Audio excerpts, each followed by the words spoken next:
Good morning, everyone. Joseph, I'm having shirt envy. I feel so vanilla in my plain white shirt. You've got a Dream Chaser shirt on. I love it. Welcome, everyone. This is our bi-monthly Builders Call. I received a text message or a message in our Empire Builders Pro Facebook group about if this was a every 2 months call, and that's why bi-monthly. So for clarification, this is a first and third week call of the month. It is twice a month. And to reset context for what this call is about, Rick and I have an organization within EXP where we're in partnership with everyone that's on this call at some level, some people more than others based on how you choose to participate and plug in. And so the structure of this call and this conversation is that on the first and third weeks, as a larger collective organization, we can come together. And we know one of the beautiful things about how we work in EXP is that everyone's got their own vision, they've got their own brand, and they're executing their own individual plans. And so we really want to create a space for individuality on the execution of what those are on the second and fourth week, or whatever you're doing with your leaders and your people, and then come together on the first and third weeks in a larger collective conversation.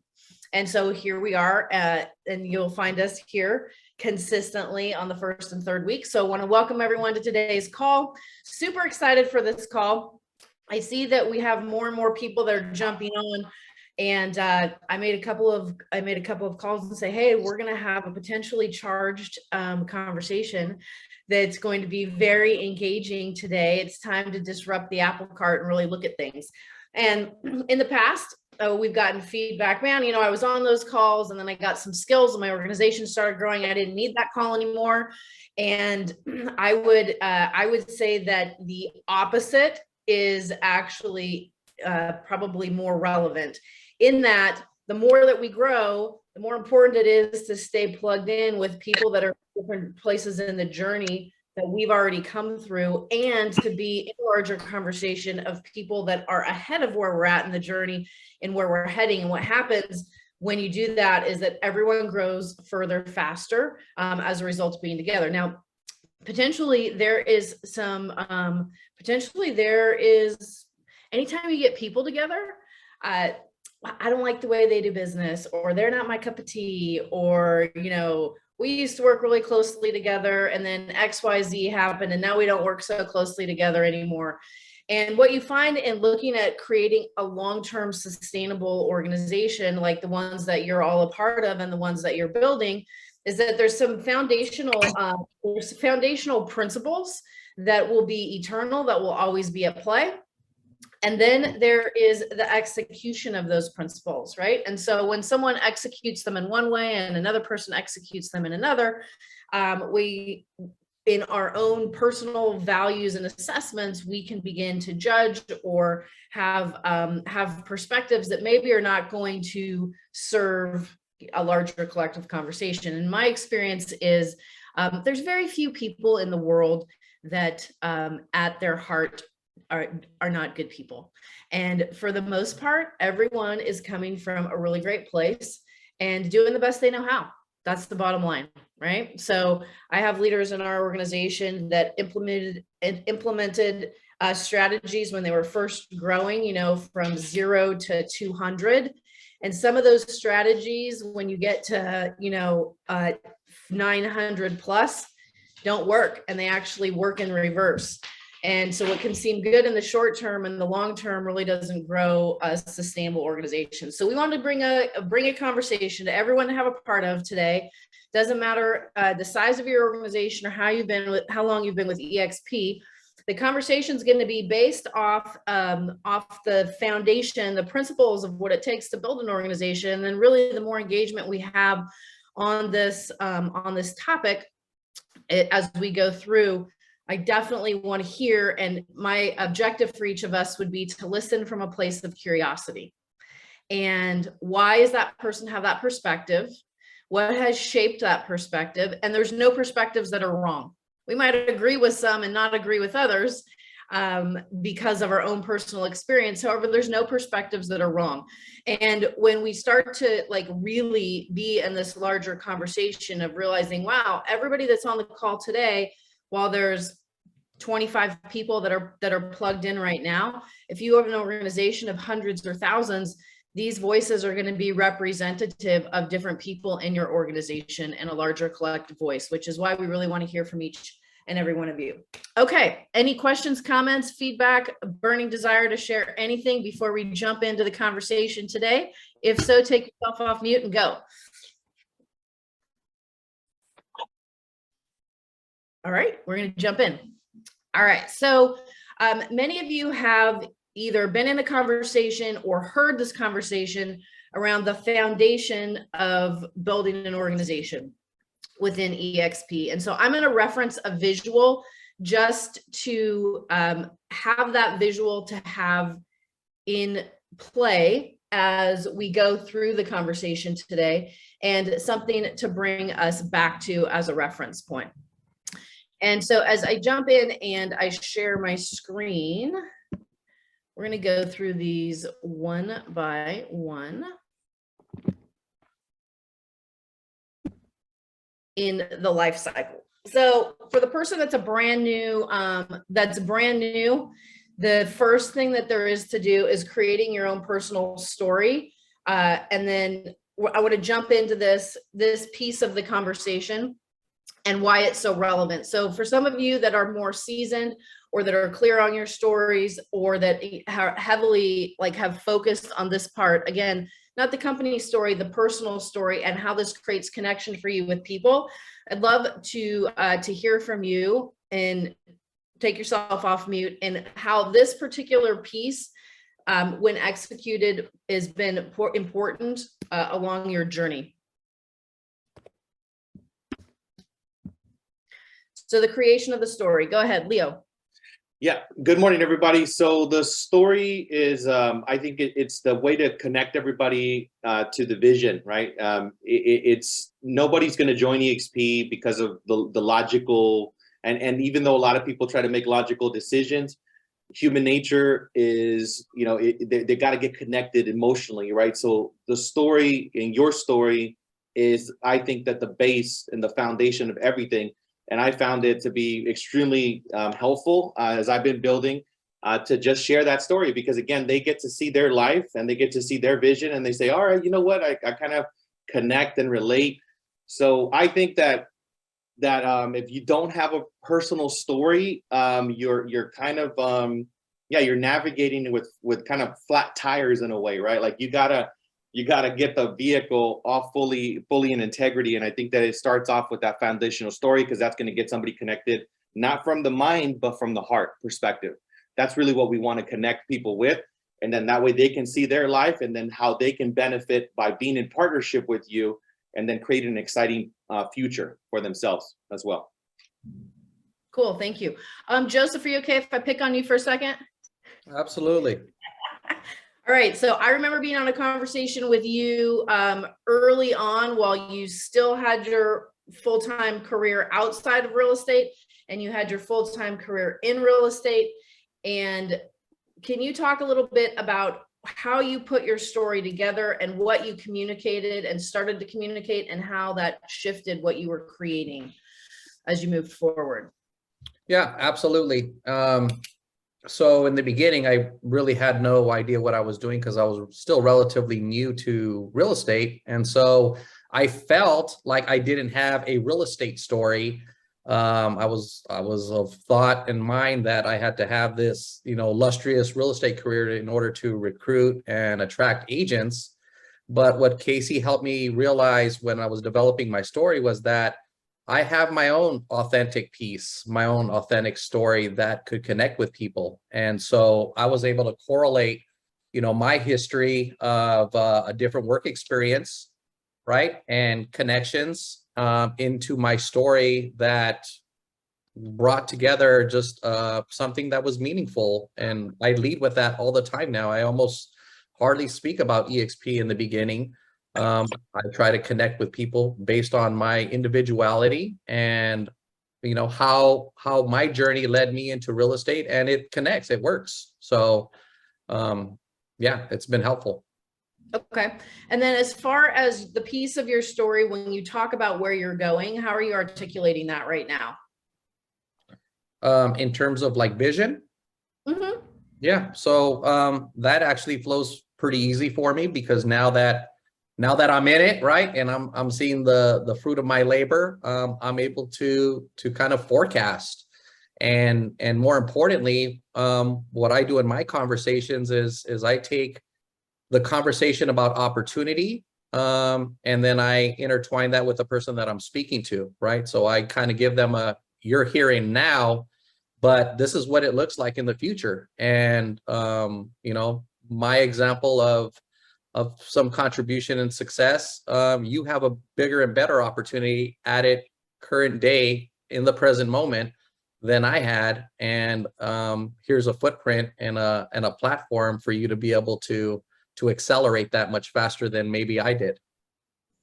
I love that. So there's the story, that's the connection piece of the story with someone else, and how you do that, and sharing the pieces of your story that you're with the person that you're speaking with. And then there's the second layer of the story, which is the vision and speaking the vision into the future. And those two are really important things. Now, the second thing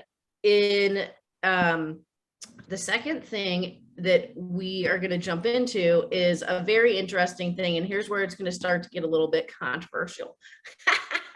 It's the building of the contact list and having a strategy.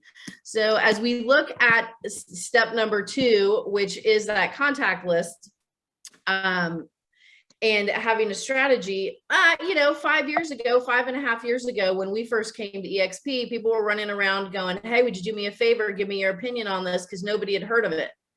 And that's no longer the case, right? And so the conversation is different because we're in a different time. However, every single one of us has contacts, has relationships, has people that we know or that we know of. And in that,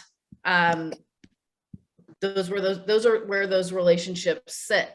And so just by show of hands, who here has their contacts organized? Meaning you either have them in a digital format or you have them in a journal, and they're in front of you and you're working with them frequently. Maybe they're on a whiteboard. Okay. So that piece of it is really important. And as you know, more and more people become part of the EXP organization, chances are the contacts that are on your board are also on someone else's. The contacts that are on your list are also on someone else's. And so the name of the game at the end of the day is going to be who's going to influence that relationship. And this is a really interesting kind of thing, because it becomes there's all kinds of things that can happen. So let me give you an example of what I mean by that. So there's somebody who and this was a while back, that was in a transition, knew they didn't want to stay where they were at, wasn't clear that, really where they were going to go next. It was 48 hours before a major event. And previously, someone had talked to this person and invited them to the event. It was in another state. It was going to require them getting on a plane and going to the event. And they said, oh, that's too soon. And that's not going to work. We've got this, and this going on. And that was a couple of weeks prior to the event. And then someone else came along that had more clarity, more urgency, more enthusiasm, more certainty, and got not just that person, but their entire family there 48 hours before the event was supposed to start. Now, in this scenario, it was the upline or the senior partner that influenced that person to have them take action, because the person that was talking to them did not influence them in that way.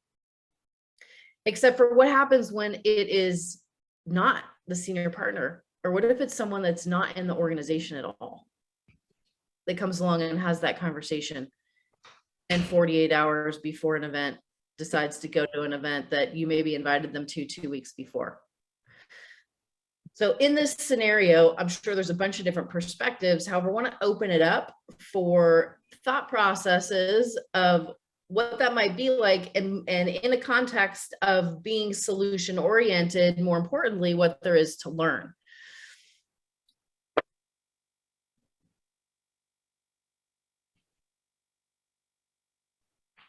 Crowd goes wild. Yeah, hey Casey, what I get is like number one, do not like stop following up with people. Number two, make sure that you introduce everybody to your organization right away, because again, right, they're going to connect with your story. They may or may not connect with it. Maybe someone else that you put them on a call with, they will connect with that story. So don't leave like a site of an appointment without the next appointment. That's always my rule of thumb, or a next action, right? There has to be the next action always. If not, I did this mistake in the very early stages, of my agent attraction, where I didn't have a next step. I would just like, all right, cool. You can't go, or, you can't get on a call. Okay, great. Or you're interested, but you're going to think about it. Okay, great.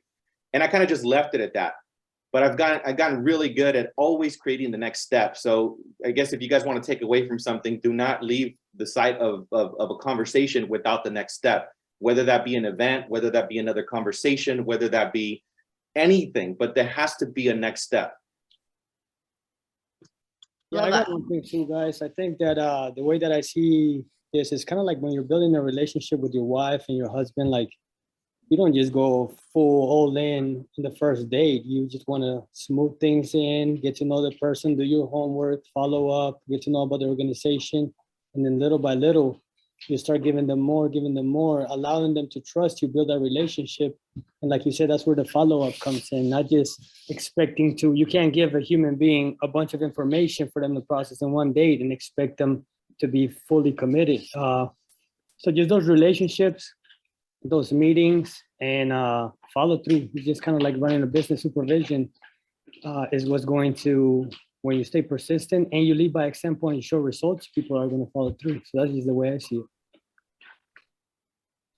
Okay, cool. So we've got what I call keeping the line tight. I think of it like a balloon that's got a helium balloon attached to it. If I'm not holding the line, meaning I don't have a direct connection with that balloon or with that person because we've got something in the calendar, then they're floating around not connected to me.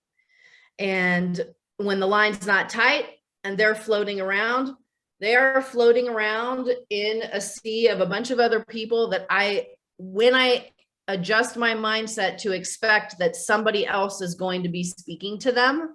In this example, it was the upline, right? So it was a senior partner and they were working together. However, that just as easily could have been somebody that was not connected to the organization at all that gets them to that event, even though they've been in conversation, right? So how do you manage in a proactive space, keeping the line tight manages that? Now let's go one layer deeper, because the next piece that we talk about in the system or the structure is, okay, great. You've got the contacts list created and you're clear on who you're speaking with and you've got a strategy around that. And this next piece is the invitation piece. And here's where it gets a little bit dicey. You notice it's an invitation to a due diligence conversation. Until there's an invitation to a due diligence conversation, you're building a relationship and building rapport. So let's talk about that, because this was a few years back, and I tell this story because it was at a time where Rick was really focused on his real estate sales business, and because of the leaders that had come into the organization, how the organization was growing, there was and how the compensation structure works, there was between $40,000 and $60,000 a month that was going back to EXP, because as those agents were closing transactions, had we had the infrastructure, meaning enough people that were personally sponsored to our organization, that compensation would have come to us, and instead it was going back to the company. And so we would be in these conversations because, of how we work together in the business. And, Rick's like, I'm recruiting all the time. I'm recruiting all the time. All the time I am recruiting. And he would be in the middle of something or doing something, and I would say, "Hon, what are you doing? Let me know when you can talk. What are you doing?" I'm recruiting. And then I started asking a different layer of that question. I was like, "Oh, who are you recruiting right now?" And then, "Oh, when are you meeting with them?" "Well, I don't have a meeting with them." "Well, when did you meet with them?" "Well, I haven't met with them yet." "Well, what are you doing right now?" "I'm recruiting them." And what he was actually doing was he was building a relationship with them. And he wasn't recruiting them. He was building a relationship with them. And this is a very important distinction, right? So there are so many people that he was in conversation with all the time that his intention was to recruit them. However, seeing them at a social event, saying happy birthday, wishing them happy anniversary, commenting on their Facebook posts, engaging with them, in his mind was the recruiting piece, and he never actually got to the recruiting piece. So in many of those instances, there's people that ended up with EXP with someone else because someone else came and recruited them. They invited them to a due diligence conversation. And so sometimes what can happen is we spend so much time in the connection and add value and, being someone's friend, and we have a whole system and process for how we're going to touch people. And you may have campaigns that are set up that could be, campaigns that are to stay in communication, that are automated, that's maybe not even you, right? We had our operations manager that would log into Facebook a day or two early and send out a happy birthday message. So if you're on this call and you got happy birthday messages, it wasn't from Rick, it was from the operations manager. And then when people would respond to the happy birthday messages via Facebook Messenger, then it was Rick. And, he would start that engagement. But can you see how you could set yourself up in a way that wouldn't necessarily be a way to win if you have 50 people you're doing that with, and then they end up at an EXP event somehow, and they're like, "Yeah, but I was with EXP, but we talked business here and there." They never got an actual invitation to get to the table to have that conversation and put those pieces together about what that could mean for them, and a due diligence process where they could actually, learn and go. So there's another layer to this, right? So let's say that I'm thinking very specifically in how many of you have had a conversation with someone at some point about EXP? Maybe you got them to the inviting process. Maybe they went to see a presentation or model explained, or they came to an event, and then they kind of just, it's not the right time, and time goes on. How many of you have had that happen? By a show of hands. Okay, that's happened for, people. What the layer of the conversation I want to open up now is a managing expectations conversation of what actually happens with that person, because now the line's not tight, right? If they got through all those processes and there's not a next thing set up and the timing wasn't right and they're out there, the line's not tight. And so in that context, they're swimming in a sea of people and life. And let's be honest, as we opened up this call and this conversation, all the contacts that you have on your list, someone else has on theirs. And so now what?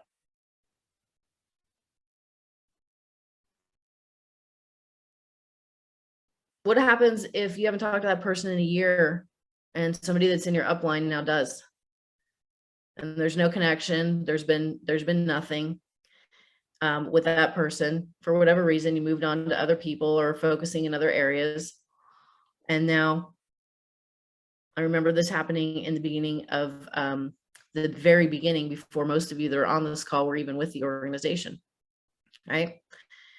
Because Brent, who's our upline, was in this position, right? There had been somebody that we talked to and then had been talking to and actually had met with, and then we had him on a three-way call with Brent, and then somebody else not in our organization and not us had him on a more recent call.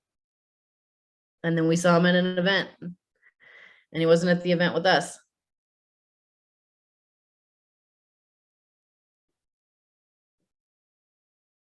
What do you do? What do we learn from these situations?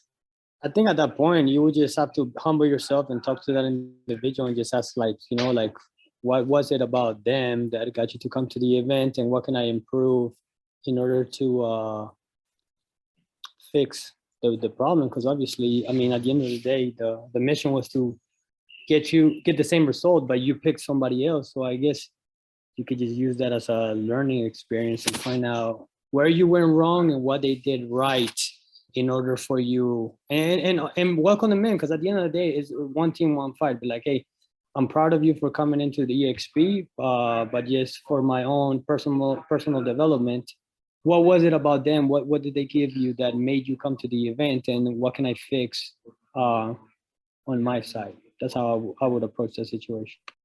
Okay. I love that learning-based approach. Who else has a perspective? Yeah, can I add to that, Casey? Yeah. I think, and I've experienced this, especially in the beginning, when you have to take accountability, right? For where you drop the ball. Okay. So I think sometimes, and I've had this happen recently in my org, where people will call me and they'll be upset with the other person that recruited them. And so we have to have this conversation about, like, no, don't be upset that somebody was more effective in their process. Be upset that you had, speed bumps in your process that wasn't able to make that kind of connection. And I think you say this all the time, Casey, is, recruitment's not a singular event, right? It's a process. It's a journey that you have to walk people through most effectively in order to get them where you want to get them, into the end zone and in your organization, and contributing to them. Because I know, like, Leo and I have this conversation all the time. I feel like when they join other organizations, it stings a little bit, because or we know that our value proposition is better, or that we can contribute more, and that their selection for that organization may not have been their best choice for the longevity of their career.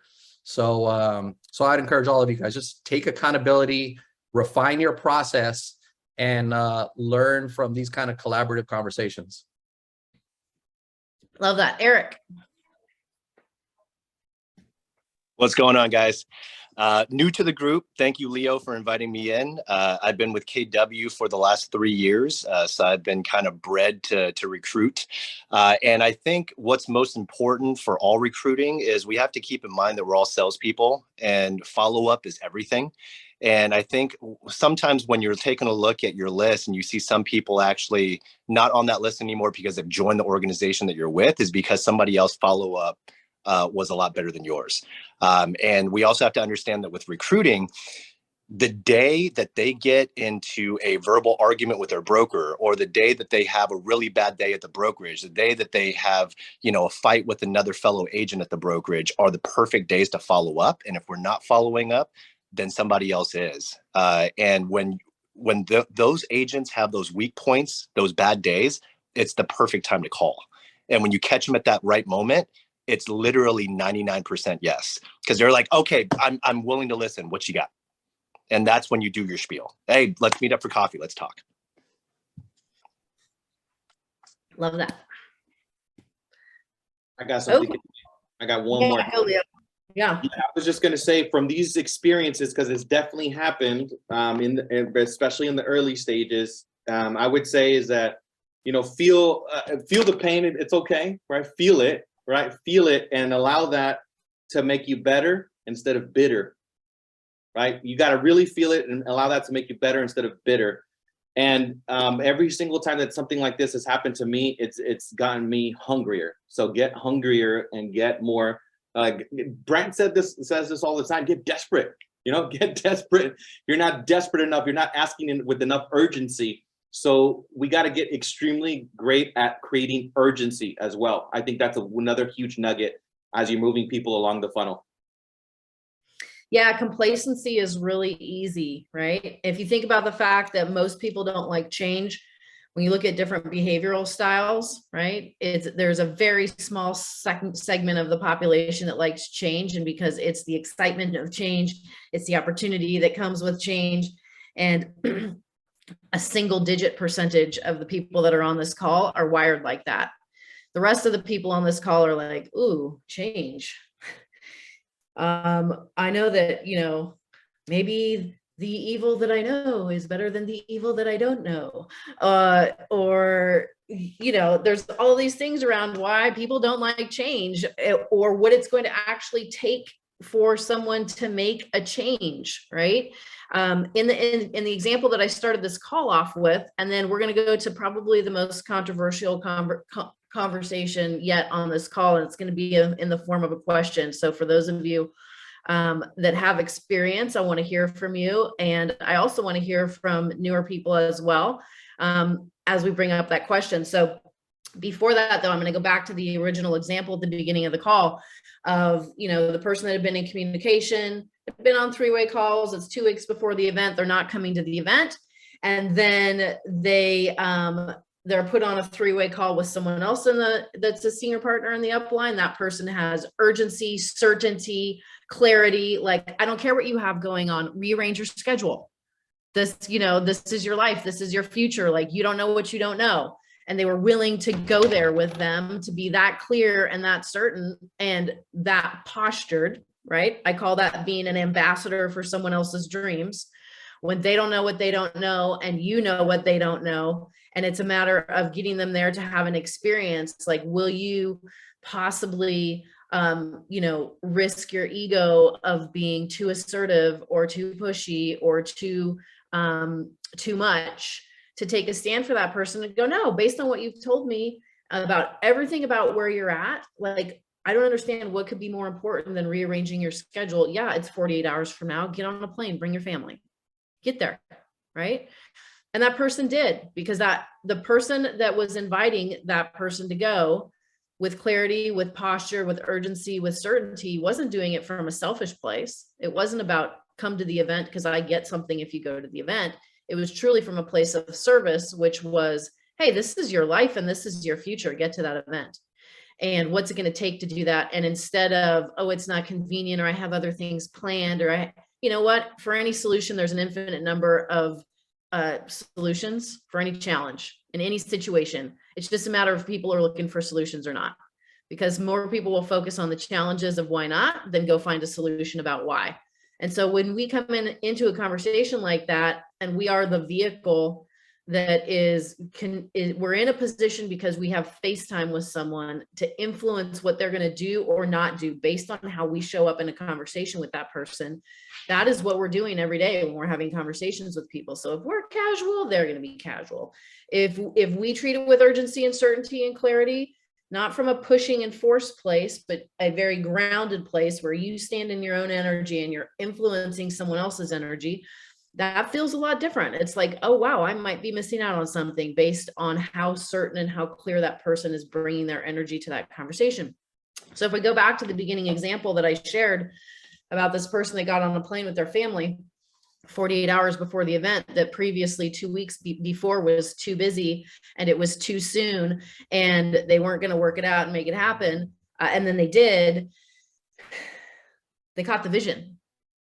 They caught the vision at that event. And then they came home, and because of what there was to unwind, we're not in a place to be able to pull the trigger because they were unwinding other business things that was taking time to unwind.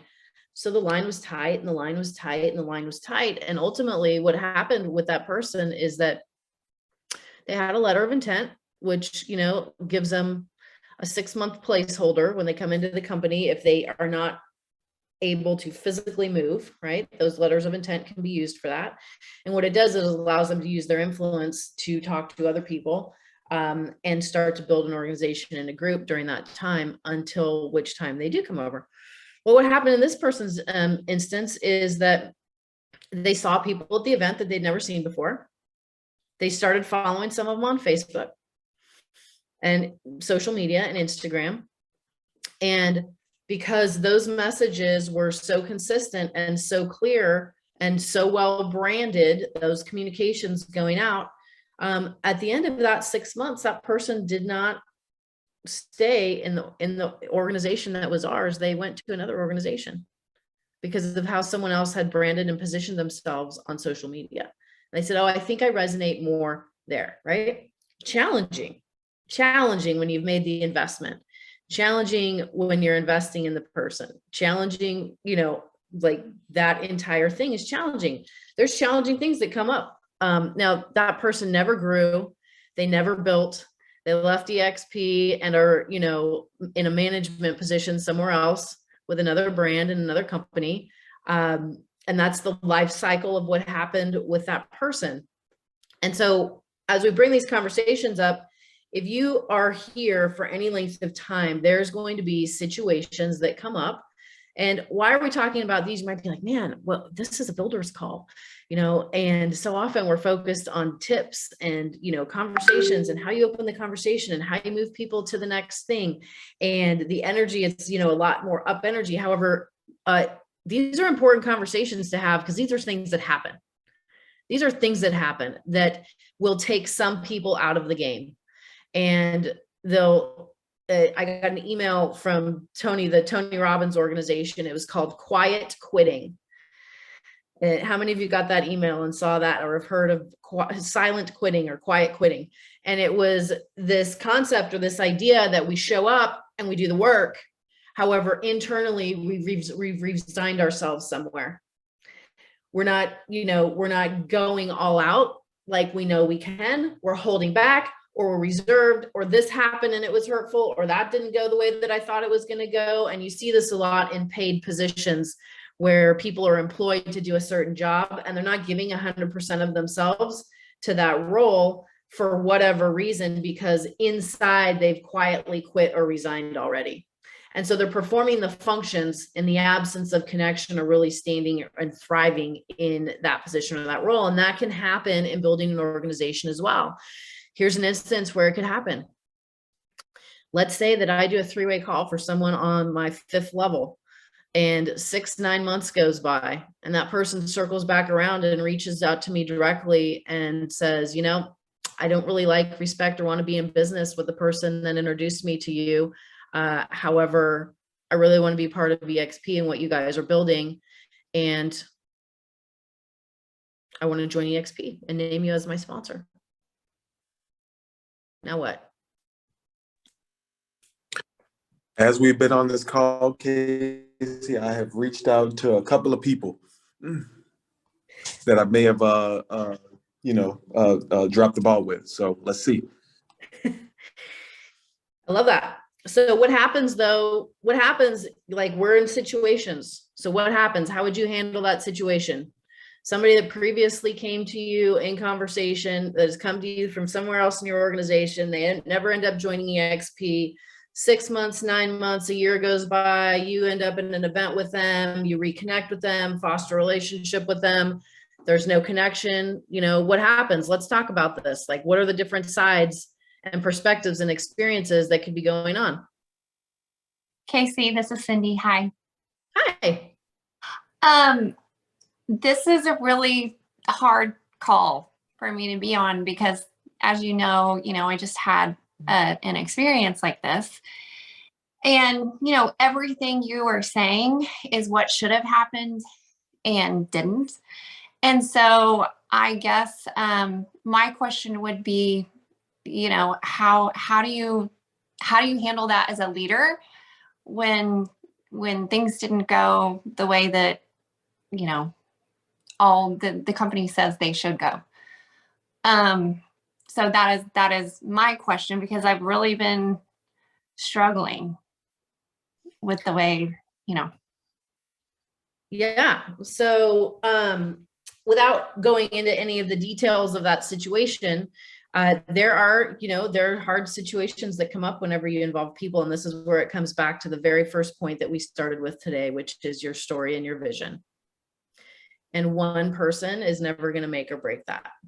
So there is one person that will make or break that, and that will be you.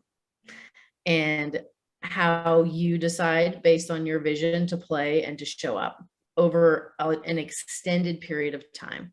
There's people and players that are going to come, and there's people and players that are going to go. And, you know, we were just at an event, and we were at a large event all together, and somebody that's brand new came to me and said, "Oh my goodness, you know, I need you to talk to somebody." I'm like, "Yeah, we're happy to talk to anyone." And it was like, "Yeah, well, this person, someone else paid for their ticket, someone else, you know, got them here, but they're here now with us. And, you know, will you talk to them about, you know, EXP and our organization?" And I said, "I will not. I will talk to them and edify the value of our company. However, that is it." Because why? We've been here 5.5 years, and we have had people that we were in conversation with. I remember distinctly when it happened, and you know, and then someone else came along, and it was an entirely different conversation, and literally, you know, 6 meetings over the course of 7 or 8 months, flights to go. And those group of people that now have, you know, in excess of 2,000 people in their organization are not in our organization. And, you know, at the time it was like, Rick said, "Well, that was my friend." And I'm like, I don't know. I don't know, based on how that all rolled out. And so how did we choose to look at it? We chose to look at it as, wow, you know, Rick's an amazing person that attracts a lot of different people and is attracted to a lot of different people. However, at the end of the day, we are looking to align with people that are aligned with the reflection of our values and our vision, that are a match for that all the way around, right? And sometimes what happens in the process is that we discover that, you know, maybe that wasn't a match, right? And so how we chose, like, there's the situation that happens, and then there's the meaning that we assign it. And so the meaning that we assigned it is that we dodged a bullet of being in business with someone that wasn't going to be a values, a cultural, or a vision match for what we were creating in the larger scope of what we're committed to creating, right? It didn't make it any less comfortable. It didn't make it like any less disappointing. However, what it did was it gave us the opportunity to reframe that in a way where we were able to move on and not be hindered with executing the vision that we have personally and the difference that we're committed to making. And so in that, there's always going to be the situation, because we're all going to run into situations, and then there is the meaning that we attach to that situation.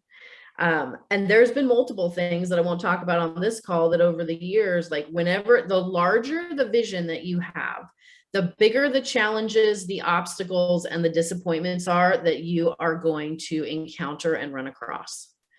I'm going to say that again. The larger the vision, the bigger the goals, the bigger the challenges, the obstacles, and the barriers or seeming barriers that are going to be that you're going to run across in the execution of that vision.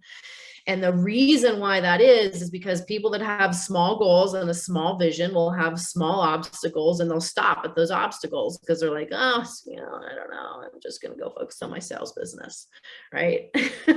Because I can always sell real estate. However, when you get really clear that you've got a big vision, equal to the vision are those obstacles, because it is going to require you to be a version of yourself that you are not yet today.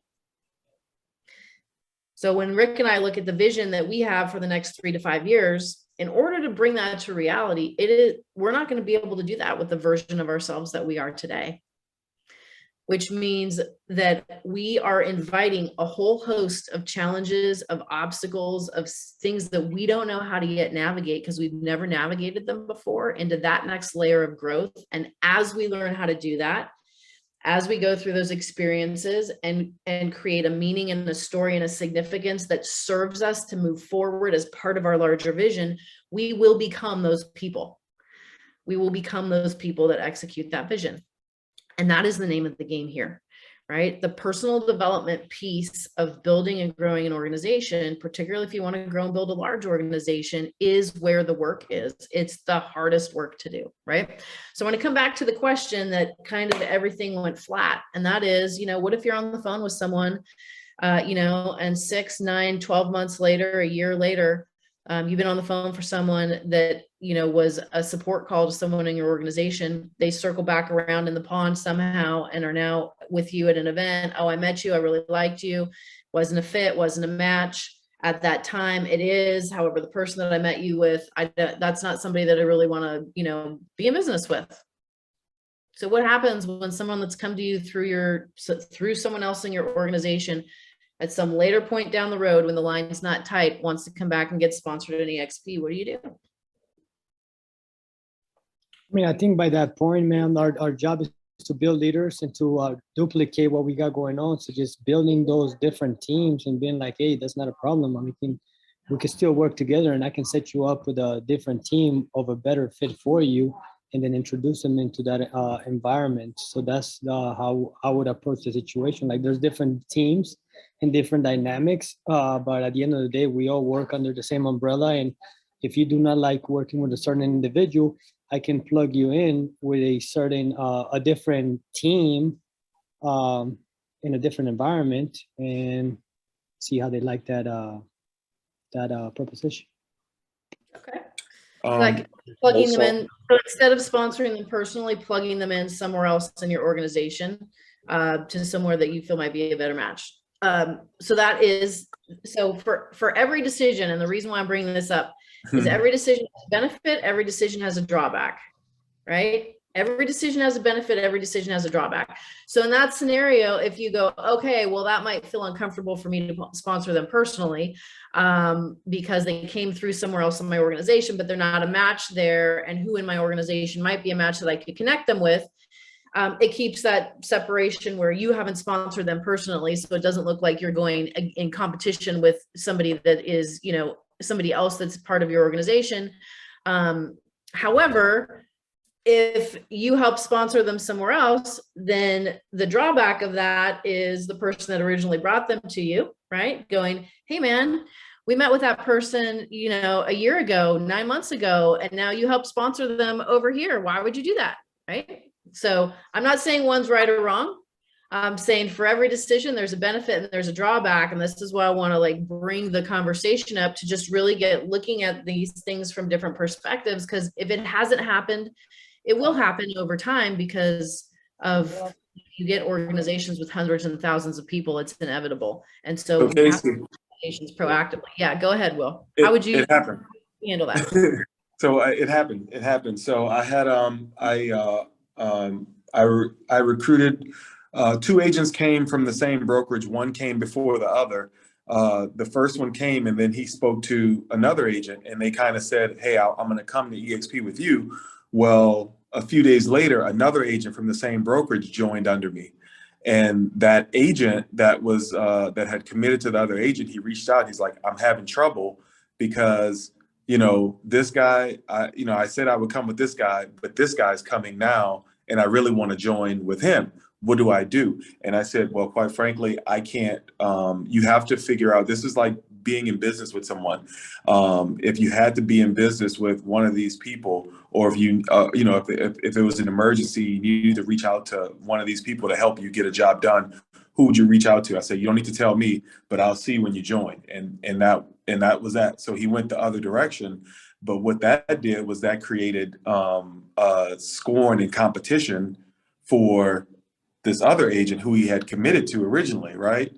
And I had to have a conversation with him and said, this is about value. And, you know, you being a good person and being quiet and sticking to yourself, that doesn't lend itself well to another agent who's looking to grow.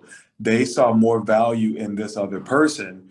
So in fact, they went that direction. I have no control over that. But this is a value conversation, and we need to figure out what your superpower is and enhance that and get that out into the marketplace. And then those type of people will want to align with you.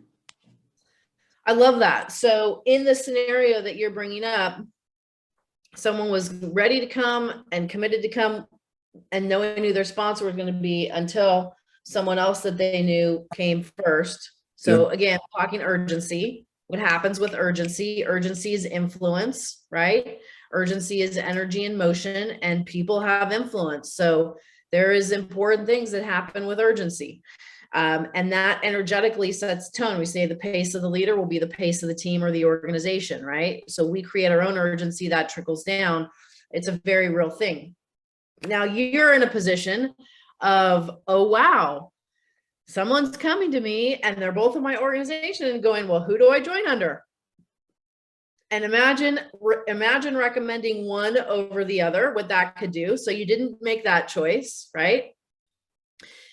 In the end, it didn't go the way that somebody hoped it would have gone.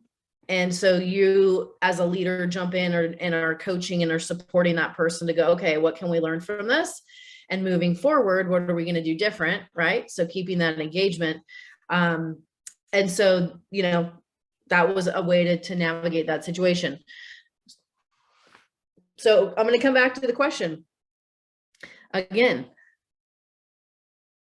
What if someone that has previously come from somewhere else in your organization down the road, never came to EXP, comes back to you and says, I really connect with you.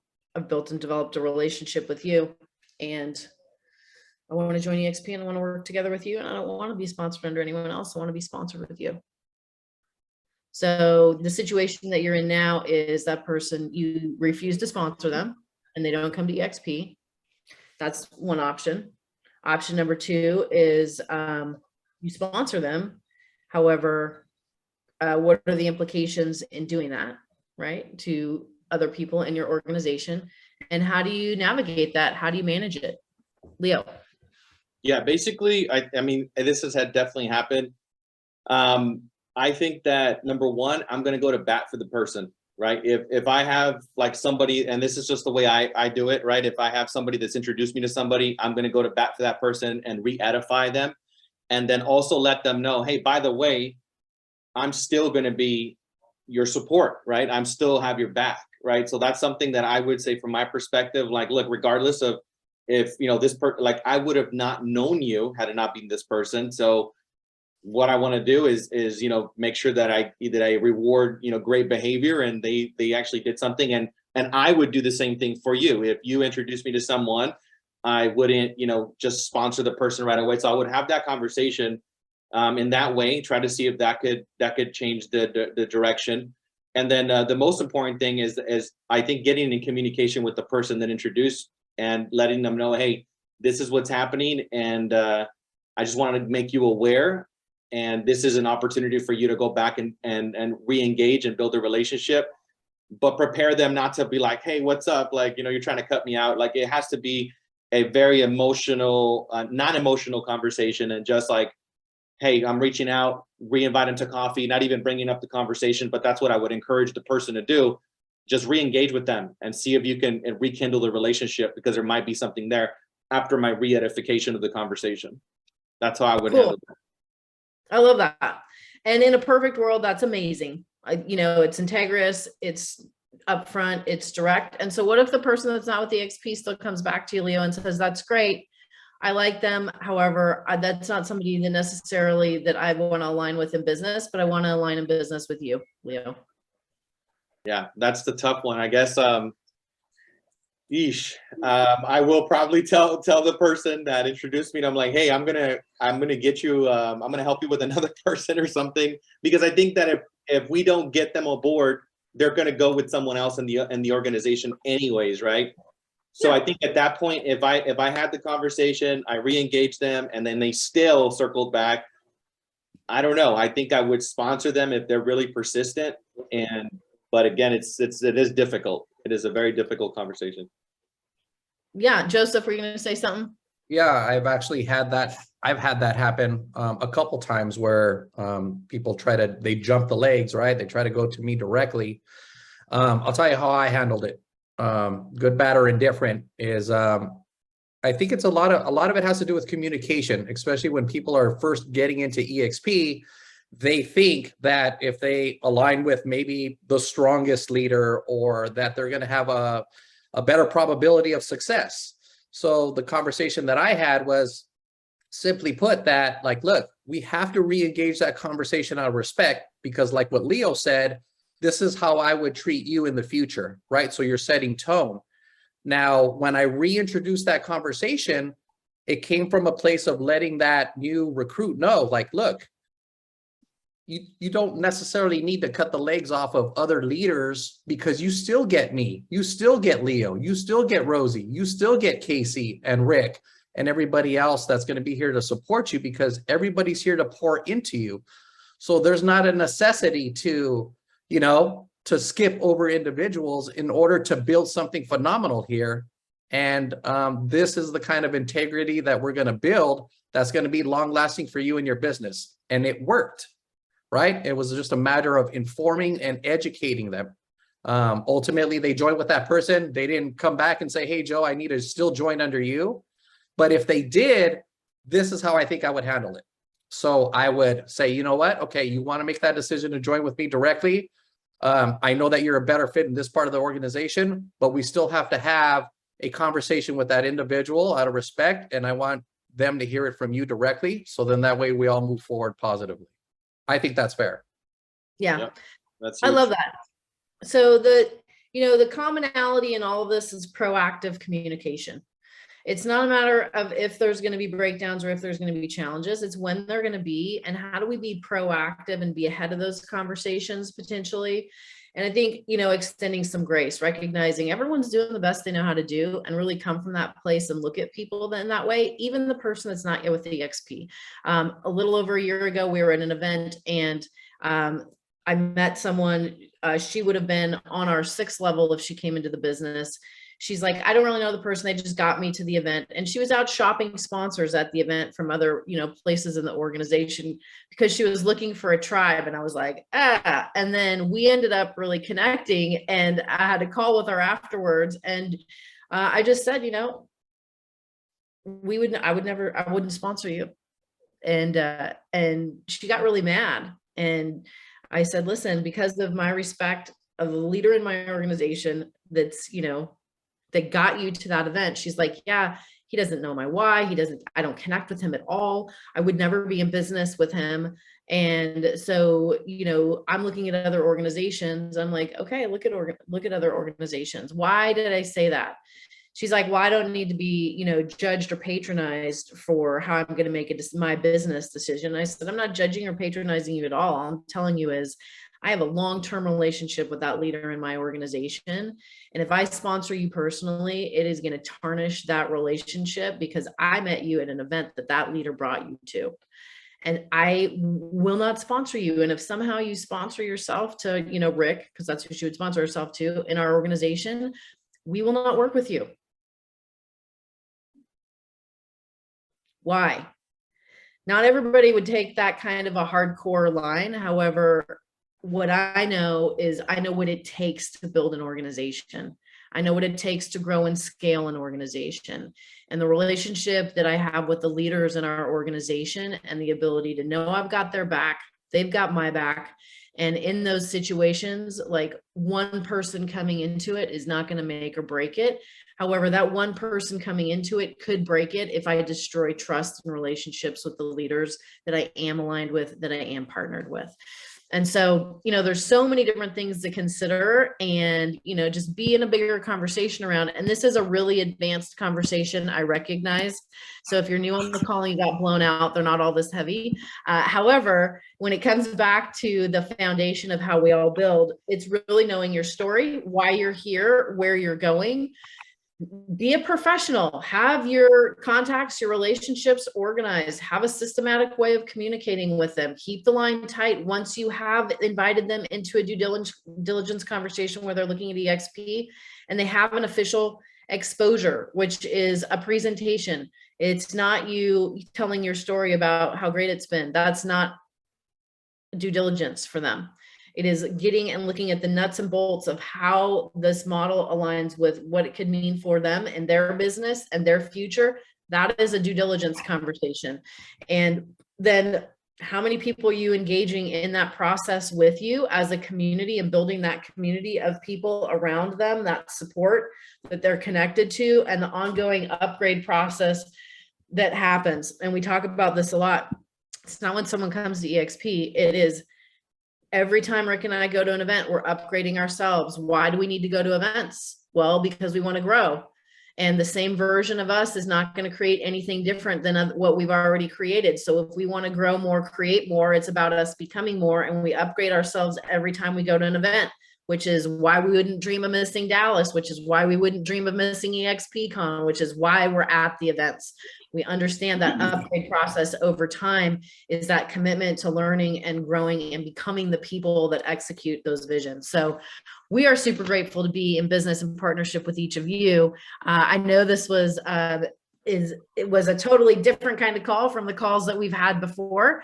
However, it's important to dig into these bigger conversations and really start to think about things and look at them from different perspectives and go, okay, what's the kind of leader that I want to be? What's the culture that I'm bringing to the organization that I'm going to build? What if it's just me and I'm brand new and I haven't come here yet? You know, today's my first day at EXP. Well, great. Get clear on what your story is going to be. What are the kind of people you want to be aligned with?